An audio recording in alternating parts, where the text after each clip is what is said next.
Welcome to the Rim Break Rodeo. We hope this video helps. You start by closing Visual Studio Code and making sure no background processes run, because leftover handles block file removal. Once done, back up your settings and extensions by copying %appdata %code and %userprofile %. vscode so you can restore later. Then open Settings, go to Apps, and locate Visual Studio Code in Installed Apps to initiate the standard uninstall. This removes the core application while leaving user data behind unless you explicitly delete it. You follow the uninstall wizard prompts and opt to remove shared files when necessary, because some installers keep binaries in common locations.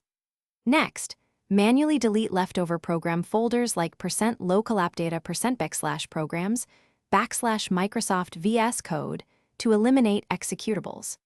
Make sure to remove user archives and extensions from %appdata %code and %userprofile %vscode /extensions so no config or extensions persist. You now handle system integration, open environment variables, and remove any code.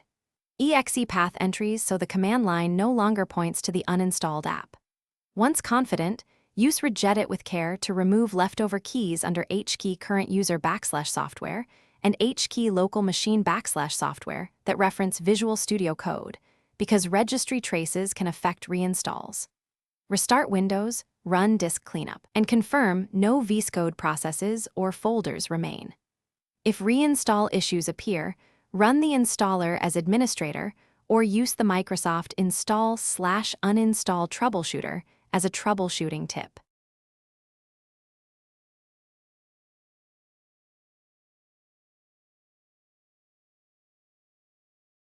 Thanks for watching. Consider subscribing if we helped you.